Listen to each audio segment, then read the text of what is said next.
It happened on Friday afternoon at the Circuit Gilles Villeneuve in Montreal. Mercedes locked out the front row of tomorrow's sprint, with George Russell taking pole from his rookie teammate Antonelli by just 0.07 of a second, and Max Verstappen, the reigning world champion, was nowhere, qualifying 7th, half a second adrift of pole in a sprint he has to win just to stay in this title fight. Tomorrow is going to get worse for him. This is George Russell's 4th pole position in just 18 months. He took pole in Canada in 2024. He took pole in Canada again in 2025. He took pole at the Australian season opener earlier this year.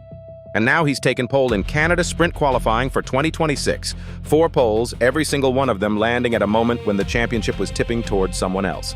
That is not a streak. That is a fortress. And the only driver staying anywhere near him on the timesheet right now is his own rookie teammate, sitting 0.06 behind. Red Bull's reigning champion is half a second behind both of them. So how did the gap get this big? Look at what the forefront teams brought to Canada this weekend. Mercedes shipped a brand new floor, their biggest aero update since the regulation reset, and their team principal said openly that it has to work. McLaren brought part 2 of their aero package, and they are still the fastest dry car on the grid this season, yet they could not beat Mercedes today. Ferrari brought nothing. Red Bull brought nothing. Both teams declared 0 major Canada upgrades 2 weeks ago, betting that Montreal's low downforce, heavy braking layout would suit what they already had. Today's sprint qualifying says it does not. Russell sits at 0, Antonelli at plus 0.068, Hamilton in red at plus 0.36, and Verstappen at plus 0.539. That half second isn't pace, it is parts. Here is what the next 19 hours actually look like in numbers. Across every Formula One sprint of the last 2 seasons, 12 races in total, pole position has won more sprints than positions 2 and 3 put together. 58% of those sprints were won from pole, and 92% of them were won from inside the front 3 rows of the grid.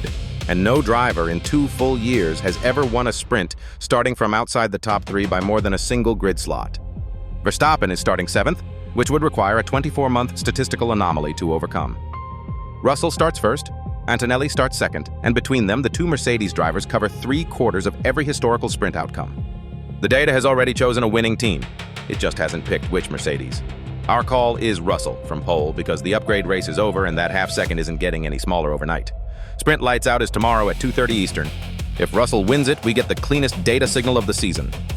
Mercedes' new floor works, Red Bull's no upgrade gamble breaks, and the championship reshape is real.